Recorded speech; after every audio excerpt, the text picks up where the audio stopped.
All right. The basket, I'm going to split up into a couple different steps. So the first thing I'm going to do is show you the assembly of the bag or the basket, whatever you want to call it. For your thread catcher, it's this part right here. Obviously, you see I have a whole bunch of garbage in mine for my projects. So this is your basket. This is what it's going to end up looking like. We're going to assemble both baskets and then we will move on to the next step. So here's how you put the baskets together. All right, so for the basket fabric, you should have a piece that is 9 by 17.5 in both the outer fabric and your lining fabric. So you'll have one in each, okay? You're gonna start with the outer fabric, so you can put the one for the lining away. There's just a small difference in the lining, and I'll show you what that is when we get there. So you're gonna take it, and I like to turn it so that my right side is up to start. You're gonna fold this piece of fabric in half so that it measures 9 by 8 3/4. And I know that doesn't make a lot of sense always right away, but if you lay it out like a long rectangle, you're gonna fold it to make it a lot shorter. So I guess what you would say is hamburger style. So once it's folded hamburger style, I'm just gonna kind of finger press the folded edge and I'm going to pin all along this 9-inch side. So I'm gonna go ahead and do that right now. Again, I'm pinning it perpendicular to where I'm gonna sew. I know you've heard me say that a bazillion times, and I will continue saying it. So I'm pinning for this one. I'm gonna do about maybe 6 pins to get me from one end to the other. All right. You know you've pinned the right edge if the fold is on the other side. So I've pinned to this side, my fold is over here. Now I'm gonna stitch this entire pinned edge from top to bottom, back stitching at both ends with the edge of the presser foot at the edge of my fabric.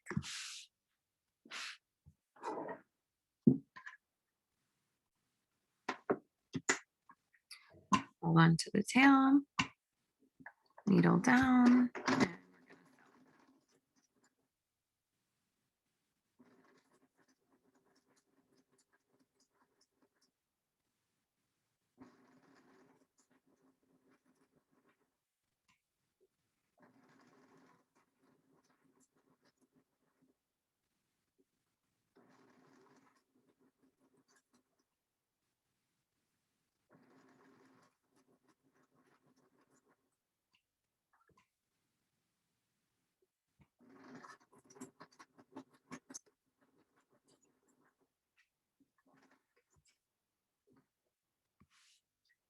All right, so I have this all sewn here from one side to the next. Trim my threads. Oh, go. There's one and two. All right, on to the next part. So if you're looking at the directions that I have printed for you, we're on step 3 of the basket, and it says to press and refold so that the seam is in the middle. So what I'm gonna do is pick it up, and now instead of the fold being, or the um, seam being on one of the edges, now I have it right in the middle. And I'm gonna take it over to the iron right now, and I'm just gonna press both of these sides flat. And actually, you'll see I'm gonna press this seam open. It just helps it lay flat, and you'll see that in just a second.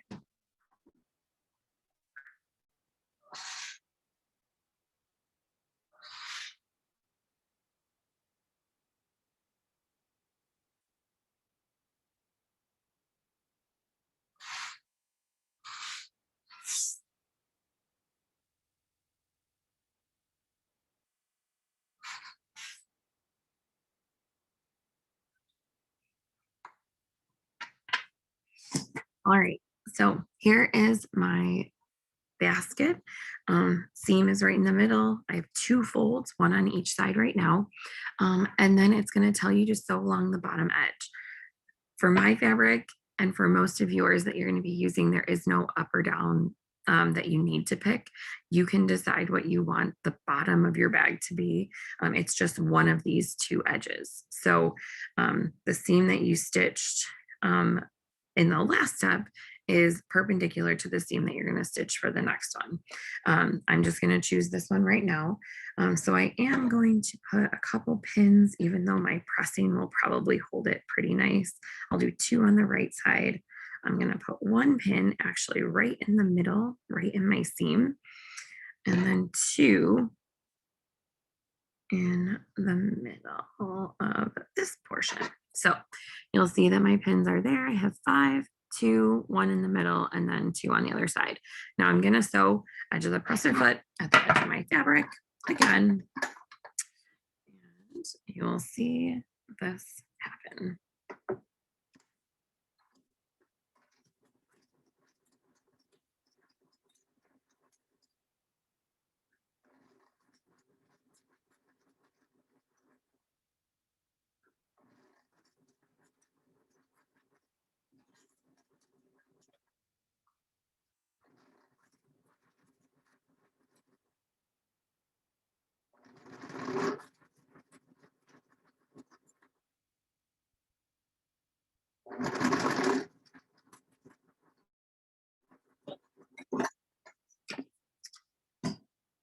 All right, so next seam is all done.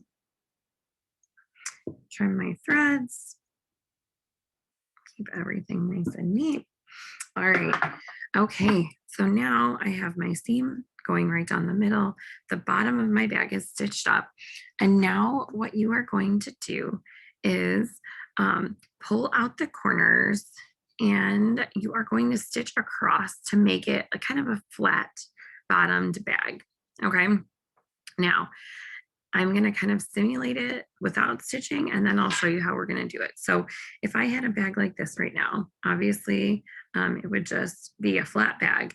If I want to create a little bit of dimension, what I'm going to do is create a bottom that's going to have kind of like an extra, like almost like rectangular shape to it, so that now my bag will be a little bit more, like I said, dimensional, three-dimensional.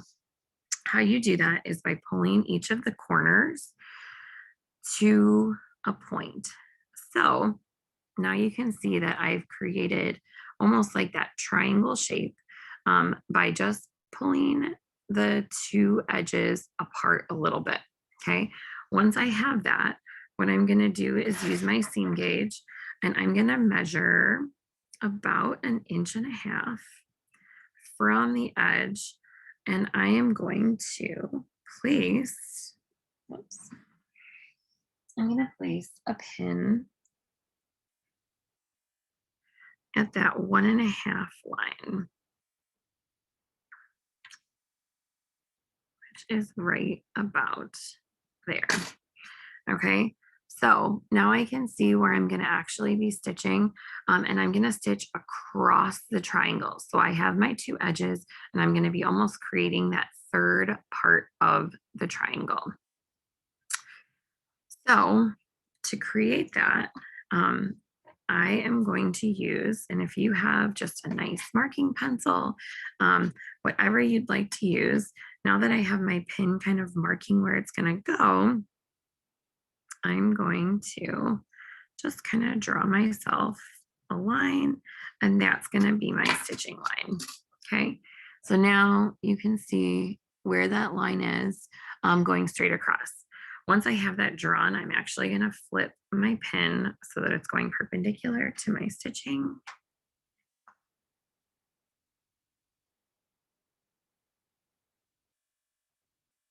And there is my triangle all set and ready. Now I'm going to do the same thing on the other side. Pull it out, press my triangle. Going to measure about 1.5 inches.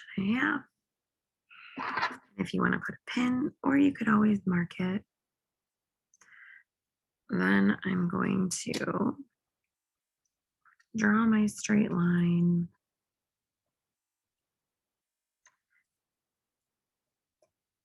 from one side to the other and mark or pin over my markings.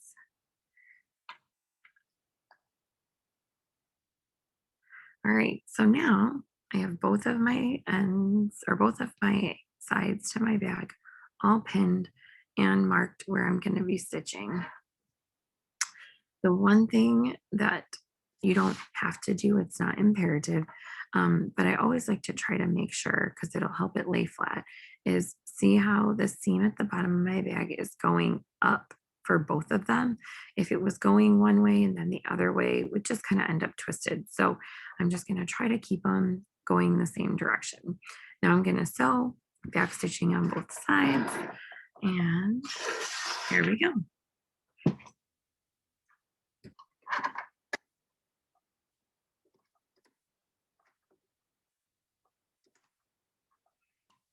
Onto my threads, stitch,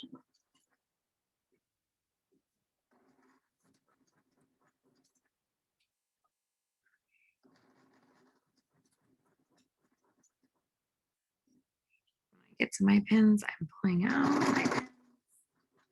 I'm back stitching at the other end of the triangle. And you'll see there is my first one. There's my stitching line. On to the next one. The good thing is if you get them both marked, you can sew them both right at the same time.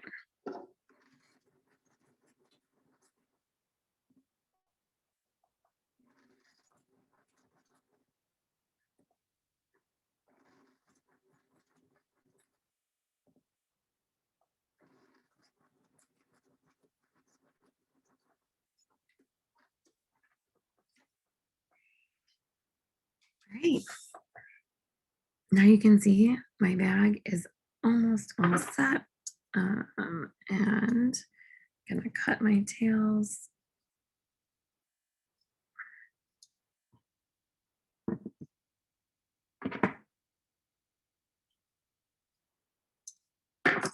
And I'm going to flip it so that you can see what it looks like.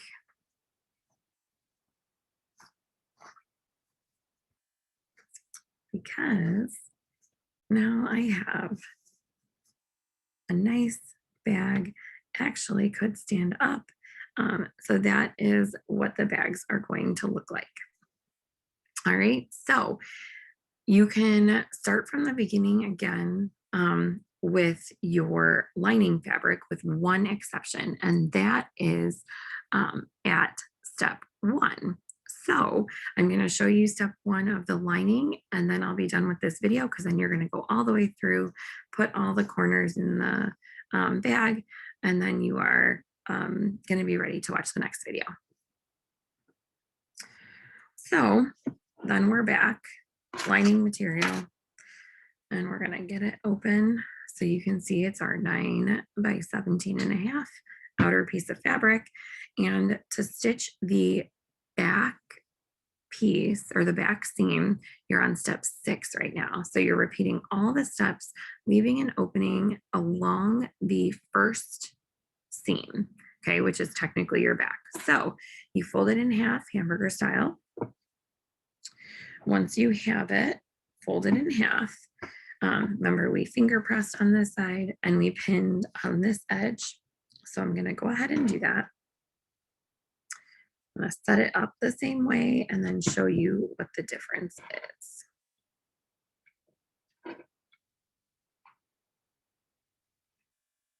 So now I have all my pins set up and ready to go.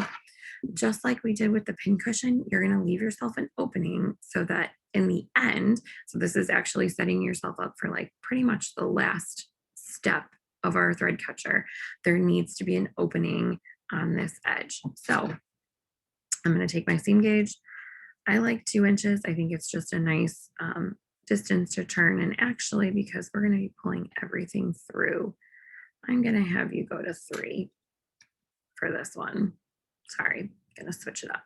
So Doesn't matter where in the bag it is, as long as it's not too close to either of the edges.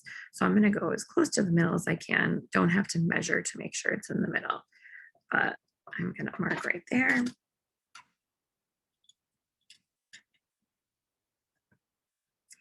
There and there. All right. So this is the portion that I'm going to leave open. So however you want to mark that is fine with me. I'm going to leave that with a line so I know not to sew on there. Okay. Now you're going to stitch the bottom, back stitch, stitch, and when you get to this line, you back stitch again and stop. Starting at after the line, back stitch, so back stitch. So here we go.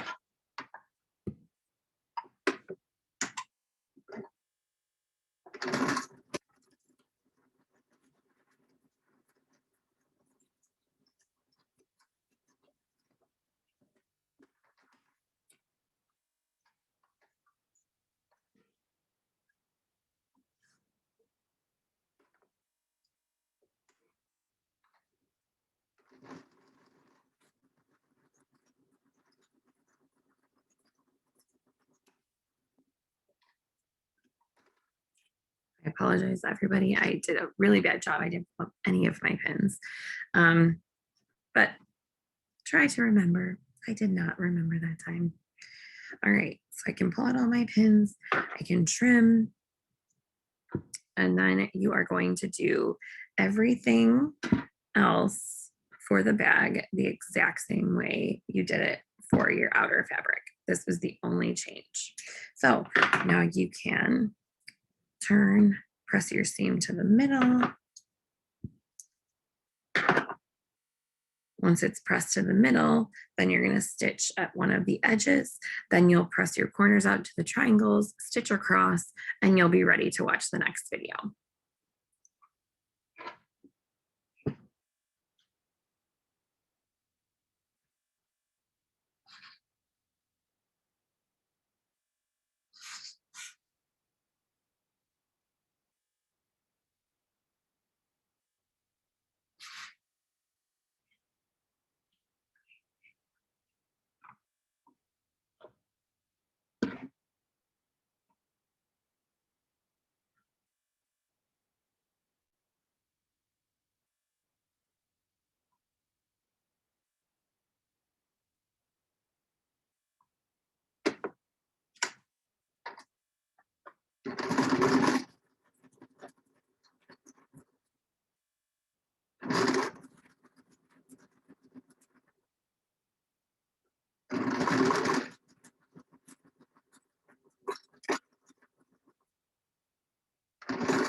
And there we go. Lining is all done with a hole in the back.